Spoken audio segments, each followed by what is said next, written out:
Welcome back. Janardhana Poojary ಅವರ ಶಿಷ್ಯ ಈ ಬಾರಿ ದಕ್ಷಿಣ ಕನ್ನಡ ಕಾಂಗ್ರೆಸ್ ಅಭ್ಯರ್ಥಿಯಾಗಿ ಪದ್ಮರಾಜ್ ಅವರು ಅಖಾಡದಲ್ಲಿ ಧುಮುಕಿರುವಂಥದ್ದು. ಈತ ನಳಿನ್ ಕುಮಾರ್ ಕಟೀಲ್ಗೆ ಟಿಕೆಟ್ ಮಿಸ್ ಆದರೂ ಕೂಡ ಬ್ರಿಜೇಶ್ ಚೌಟ ಅವರಿಗೆ ಟಿಕೆಟ್ ನೀಡಿರೋದು ಬಹಳ ಕುತೂಹಲ ಅಂತಾನೆ ಹೇಳ್ಬೋದು.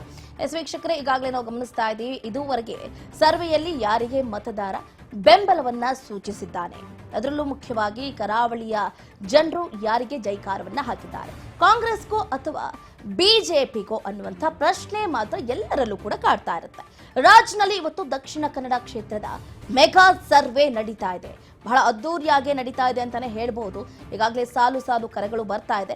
ಹಾಗಾದ್ರೆ ಮತದಾರ ಪ್ರಭು ಯಾರಿಗೆ ಜೈಕಾರವನ್ನ ಹಾಕಿದ್ದಾನೆ, ನಮ್ಮ ಪೋಲಿಂಗ್ ಬೂತ್ಗೆ ಎಷ್ಟು ಕರೆಗಳು ಬಂದಿದೆ, ಅದರಲ್ಲೂ ಮುಖ್ಯವಾಗಿ ಪುರುಷ ಮತದಾರರು ಎಷ್ಟು ಕರೆ ಮಾಡಿದ್ದಾರೆ, ಮಹಿಳಾ ಮತದಾರರು ಎಷ್ಟು ಕರೆ ಮಾಡಿದ್ದಾರೆ, ಹಾಗಾದ್ರೆ ನಮ್ಮ ರಾಜ್ ನ್ಯೂಸ್ ಪೋಲಿಂಗ್ ಬೂತ್ಗೆ ಬಂದಂತಹ ಕರೆಗಳು ಎಷ್ಟು ಪರ್ಸೆಂಟೇಜ್ ಕೂಡ ನೀವು ಗಮನಿಸಬಹುದಾಗುತ್ತೆ. ಈಗಾಗಲೇ ಹೇಳ್ತಾ ಇದ್ದೇನೆ, ಬಿಜೆಪಿಯ ಭದ್ರಕೋಟೆ ಅಂತಾನೆ ಹೇಳ್ಬೋದು ದಕ್ಷಿಣ ಕನ್ನಡ. ಈ ಹಿಂದೆ ಅಂದ್ರೆ 1991ರಿಂದಲೂ ಕೂಡ ಬಿಜೆಪಿ ತನ್ನ ಗೆಲುವನ್ನ, ತನ್ನ ಹಿಡಿತವನ್ನ ಹಾಗೆ ಇಟ್ಕೊಂಡು ಬಂದಿದೆ. ಈಗಲೂ ಕೂಡ ಗಮನಿಸ್ತಾ ಇದ್ದೀರಾ ನೀವು, ಕಾಂಗ್ರೆಸ್ 48% ವೋಟಿಂಗ್ಸ್ ಪಡ್ಕೊಂಡಿದೆ. ಅಂದ್ರೆ ಪದ್ಮರಾಜ್ ಅವರ ಪರವಾಗಿ ಬಂದಂತಹ ಕರೆಗಳು 48%. ಇಲ್ಲಿ ಕಾಂಗ್ರೆಸ್ ಅಷ್ಟು ಸುಲಭವಾಗಿ ಗೆಲ್ಲುವಂತಹ ಸಾಮರ್ಥ್ಯ ಬಹಳ ಕಡಿಮೆ ಅಂತಾನೆ ಹೇಳ್ಬೋದು. ಯಾಕಂದ್ರೆ ಇದೇ ಇನ್ನೂ ಫೈನಲೈಸ್ ಅಲ್ಲ, ಬಟ್ ಇಲ್ಲಿವರೆಗೂ ಬಂದಂತಹ ಕರೆಗಳ ರೂಪುರೇಷೆಗಳನ್ನ ಗಮನಿಸ್ತಾ ಇದ್ವಿ. ಕಾಂಗ್ರೆಸ್ 48%, ಇಷ್ಟು ಪರ್ಸೆಂಟ್ ಕರೆಗಳು ಬಂದಿರೋದ್ರಿಂದ ಅದರಲ್ಲೂ ಮುಖ್ಯವಾಗಿ ಮಹಿಳಾ ಮತದಾರರೇ ಹೆಚ್ಚಾಗಿ ಕರೆ ಮಾಡಿದ್ದಾರೆ. ಕಾಂಗ್ರೆಸ್ ಬಿಜೆಪಿ ಪರವಾಗಿ ಇತ್ತ ದಕ್ಷಿಣ ಕನ್ನಡದ ಮತದಾರ ಪ್ರಭುಗಳು ಬಹಳ ಟೈಮಿಂಗ್ಸ್ ಕೊಟ್ಟು, ಬಹಳ ಒತ್ತು ಕೊಟ್ಟು ಕರೆಗಳನ್ನ ಮಾಡಿ, ಎಸ್ ನಮಗೆ ಬ್ರಿಜೇಶ್ ಚೌಟಾನೇ ಸಂಸದ ಆಗಬೇಕು, ಇಲ್ಲ ನಮಗೆ ಪದ್ಮರಾಜ್ ಅವರೇ ಸಂಸದ ಆಗಬೇಕು ಅನ್ನುವಂಥ ಆಸೆ ಆಕಾಂಕ್ಷೆಗಳನ್ನ ವ್ಯಕ್ತಪಡಿಸ್ತಾ ಇದ್ದಾರೆ. ಹಾಗಾದ್ರೆ ಏನಾಗಬಹುದು? ಕರಾವಳಿಯ ಲೋಕಸಭಾ ಕ್ಷೇತ್ರ ಜನರ ನಾಡಿ ಮಿಡಿತವನ್ನ ಅರಿಯೋದಕ್ಕೆ ಈಗಾಗಲೇ Raj news polling booth on ಆಗಿದೆ. ಮತದಾರ ಪ್ರಭುಗಳು ಹೇಗೆ ಎಲ್ಲ ಸಪೋರ್ಟ್ ಮಾಡ್ತಾ ಇದ್ದಾರೆ ಏನು ಅನ್ನೋದ್ರ ಬಗ್ಗೆ ಸಂಕ್ಷಿಪ್ತವಾಗಿ ಮಾಹಿತಿಯನ್ನು ಕೊಡ್ತಾ ಹೋಗ್ತಾರೆ ನಮ್ಮ ಪೊಲಿಟಿಕಲ್ ರಿಪೋರ್ಟರ್ ಬಸವರಾಜ್ ಹೂಗಾರ್. ನೇರವಾಗಿ ವಾರ್ ರೂಮ್ ಮುಂದನೆ ಜಾಯ್ನ್ ಆಗ್ತಿದ್ದಾರೆ.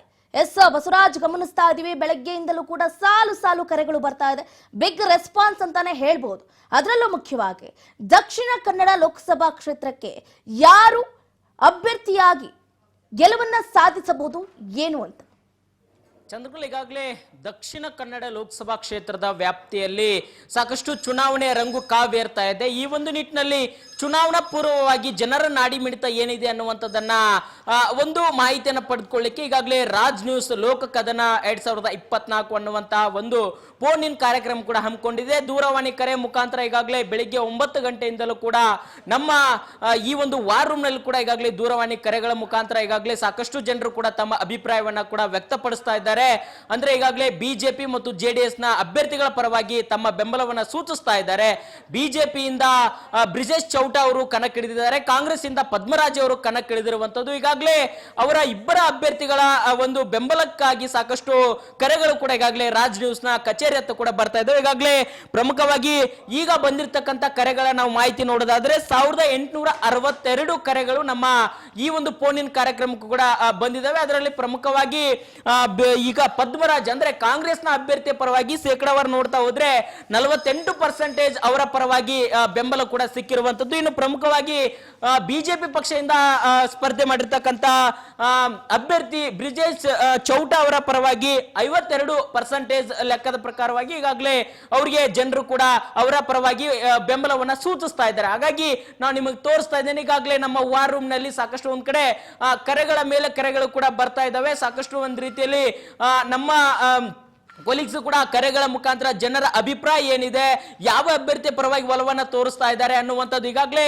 ಕಾಂಗ್ರೆಸ್ ಪಕ್ಷ ತನ್ನ ಗ್ಯಾರಂಟಿಗಳ ಮುಖಾಂತರ ಈ ಬಾರಿಯ ಲೋಕಸಭೆ ಚುನಾವಣೆ ಗೆಲ್ಲಬೇಕು ಅನ್ನುವಂತ ನಿಟ್ಟಿನಲ್ಲಿ ಕೂಡ ಸಾಕಷ್ಟು ಪ್ರಯತ್ನ ಕೂಡ ಮಾಡ್ತಾ ಇದ್ದಾರೆ. ಅದರಂತೆ ದಕ್ಷಿಣ ಕನ್ನಡ ಲೋಕಸಭಾ ಕ್ಷೇತ್ರದಲ್ಲಿ ಆ ಒಂದು ವ್ಯಾಪ್ತಿಯಲ್ಲಿ ಒಂದಿಷ್ಟು ಸಂಘರ್ಷಗಳು ಕೂಡ ಹೆಚ್ಚಾಗುವಂತದ್ದು. ಹಾಗಾಗಿ ಕಾಂಗ್ರೆಸ್ ಪಕ್ಷ ಏನಾದ್ರೂ ಇಲ್ಲಿ ಈ ಒಂದು ಲೋಕಸಭಾ ಕ್ಷೇತ್ರ ಅಧಿಕಾರಕ್ಕೆ ಬಂದ್ರೆ ಶಾಂತಿ ಸುವ್ಯವಸ್ಥೆಯನ್ನ ನಾವು ತಂದು ಕೊಡ್ತೇವೆ ಜಿಲ್ಲೆಯಲ್ಲಿ ಒಂದು ವ್ಯಾಪ್ತಿಯಲ್ಲಿ ಅನ್ನುವಂಥದ್ದನ್ನ ಈಗಾಗಲೇ ಕಾಂಗ್ರೆಸ್ ಪಕ್ಷದ ನಾಯಕರು ಸಾಕಷ್ಟು ಒಂದು ಕಾರ್ಯಕ್ರಮಗಳು ಹೇಳ್ತಾ ಇದ್ದಾರೆ. ಹಾಗಾಗಿ ಬಿಜೆಪಿಯ ಭದ್ರಕೋಟೆ ಆಗಿರ್ತಕ್ಕಂಥ ದಕ್ಷಿಣ ಕನ್ನಡ ಲೋಕಸಭಾ ಕ್ಷೇತ್ರದಲ್ಲಿ ಗೆಲುವನ್ನ ಸಾಧಿಸಬೇಕು ಅನ್ನುವಂತ ಲೆಕ್ಕಾಚಾರದಲ್ಲಿ ಕಾಂಗ್ರೆಸ್ ಪಕ್ಷದ ನಾಯಕರು ಇರುವಂತದ್ದು. ಆದ್ರೆ ಅದರಂತೆ ಬಿಜೆಪಿಯ ನಾಯಕರು ಕೂಡ ಸಾಕಷ್ಟು ಪ್ರತಿತಂತ್ರ ಕೂಡ ಹೂಡ್ತಾ ಇದ್ದಾರೆ.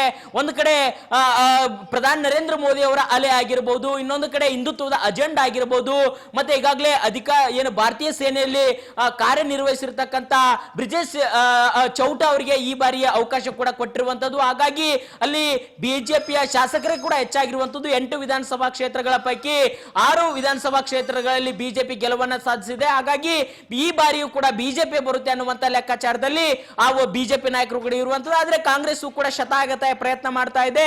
ಆ ಒಂದು ಕರಾವಳಿಯ ಪ್ರದೇಶದಲ್ಲಿ ಕಾಂಗ್ರೆಸ್ನ ಬಾವುಟವನ್ನ ಆರಿಸಲೇಬೇಕು ಅನ್ನುವಂತ ಸಾಕಷ್ಟು ಪ್ರಯತ್ನಗಳನ್ನ ತಂತ್ರಗಾರಿಕೆಗಳನ್ನು ಕೂಡ ಮಾಡ್ತಾ ಇದ್ದಾರೆ. ಹಾಗಾಗಿ ಜನರ ಅಭಿಪ್ರಾಯ ಹೇಗಿದೆ, ಮತದಾರರ ಯಾವ ರೀತಿಯಾಗಿ ಆ ಒಂದು ವ್ಯಾಪ್ತಿಯಲ್ಲಿ ಯಾವ ಅಭ್ಯರ್ಥಿ ಪರವಾಗಿದ್ದಾರೆ, ಯಾವ ಪಕ್ಷದ ಪರವಾಗಿದ್ದಾರೆ ಅನ್ನುವಂಥದ್ದನ್ನ ಕಾದ್ ನೋಡಬೇಕಾಗಿದೆ. ಚಂದ್ರಕಲಾ ರಾಜ್, ನಾವು ಇನ್ನೊಂದು ಕೂಡ ಗಮನಿಸಬೇಕಾಗುತ್ತೆ, ಇಲ್ಲಿ ತುಳುನಾಡಿನ ಜನರ ಬಹುಮತ ಯಾರಿಗೆ ಅನ್ನೋದ್ರ ನಡುವೇನೆ ಇಲ್ಲಿ ಬಂಟ ವರ್ಸಸ್ ಬಿಲ್ಲವ ಈ ಸಮುದಾಯದವರನ್ನ ಕಣಕ್ಕೆ ಇಳಿಸಿರೋದು ಬಹಳ ಅಚ್ಚರಿ ಅಂತಾನೆ ಹೇಳ್ಬೋದು. ಇಲ್ಲಿ ಬಂಟ ಹಾಗೆ ಬಿಲ್ಲವರ ಆಟ ಎಷ್ಟರ ಮಟ್ಟಿಗೆ ನಡಿಬಹುದು ಅಂತ.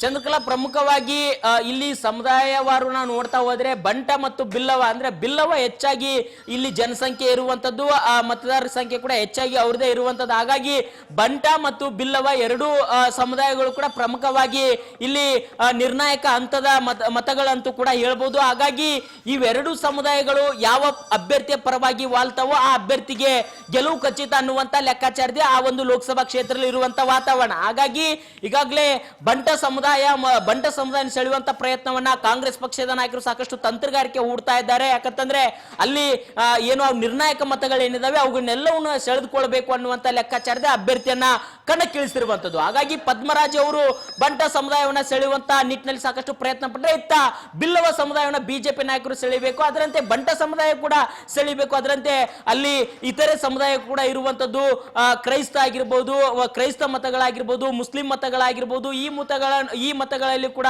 ಕೆಲವನ್ನ ಮತಗಳಿಗೆ ಸೆಳೆಯುವಂತ ಪ್ರಯತ್ನಕ್ಕೆ ಬಿಜೆಪಿ ಮುಂದಾಗ್ತಾ ಇದ್ರೆ ಮುಸ್ಲಿಂ ಮತಗಳು, ಕ್ರೈಸ್ತ ಮತಗಳು, ಬಿಲ್ಲವ ಮತ್ತೆ ಬಂಟ ಸಮುದಾಯಗಳ ಹೆಚ್ಚಿನ ಮತಗಳು ಕಾಂಗ್ರೆಸ್ ಪಕ್ಷಕ್ಕೆ ಬರ್ತವೆ ಅನ್ನುವಂಥದ್ದು ಅಲ್ಲಿಯ ಕಾರ್ಯಕರ್ತರಾಗಿರ್ಬೋದು, ಪ್ರಮುಖ ಮುಖಂಡರು ಕೂಡ ಲೆಕ್ಕಾಚಾರ ಹಾಕೊಂಡಿದ್ದಾರೆ. ಹಾಗಾಗಿ ಸಮುದಾಯ ಯಾವ ರೀತಿಯಾಗಿ ಯಾವ ಅಭ್ಯರ್ಥಿಗೆ ಒಂದು ಕೈ ಹಿಡಿಯುತ್ತೆ, ಕೊನೆ ಕ್ಷಣದಲ್ಲಿ ಯಾವ ರೀತಿಯಾಗಿ ಅಲ್ಲಿ ಇರ್ತಕ್ಕಂಥ ಅಭ್ಯರ್ಥಿಯ ಪರವಾಗಿ ಒಂದು ಮತಗಳು ಬರ್ತವೆ ಅನ್ನುವಂಥದ್ದು ಸಾಕಷ್ಟು ಕುತೂಹಲ ಆಗಿರುವಂಥದ್ದು. ಆದ್ರೆ ಆ ಒಂದು ಭಾಗದಲ್ಲಿ ಬಿಜೆಪಿ ಏನು ಹಾಲಿ ಸಂಸದರಾಗಿದ್ದ ನಳಿನ್ ಕುಮಾರ್ ಕಟೀಲ್ ಅವರಿಗೆ ಟಿಕೆಟ್ ಕೈ ತಪ್ಪಿರುವಂತದ್ದು. ಹಾಗಾಗಿ ಅವರು ಯಾವ ರೀತಿಯಾಗಿ ಅಲ್ಲಿ ಪಕ್ಷದ ಚಟುವಟಿಕೆ ತೊಡಕೊಳ್ತಾರೆ, ಕಾಂಗ್ರೆಸ್ ಪಕ್ಷದ ನಾಯಕರು ಯಾವ ರೀತಿಯಾಗಿ ಅದನ್ನ ಒಂದು ಉಪಯೋಗ ಮಾಡ್ಕೊಳ್ತಾರೆ ಅನ್ನುವಂಥದ್ದು ಕಾದ್ ನೋಡ್ಬೇಕಾಗಿದೆ.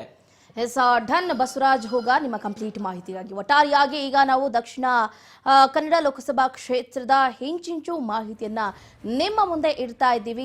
ವೀಕ್ಷಕರೇ, ನೀವು ಮಾಡಬೇಕಾಗಿರೋದು ಇಷ್ಟೇ, ಏನು ಸ್ಕ್ರೀನ್ ಮೇಲೆ ಕಾಣ್ತಾ ಇರುವಂತಹ ನಂಬರ್ಗೆ ಕರೆ ಮಾಡಿ ದಕ್ಷಿಣ ಕನ್ನಡ ಲೋಕಸಭಾ ಕ್ಷೇತ್ರಕ್ಕೆ ಸಂಸದರು ಯಾರಾಗಬೇಕು ಅನ್ನುವಂತಹ ಅನಿಸಿಕೆ ಅಭಿಪ್ರಾಯವನ್ನ ನೀವು ಕೂಡ ಹಂಚ್ಕೋಬಹುದು.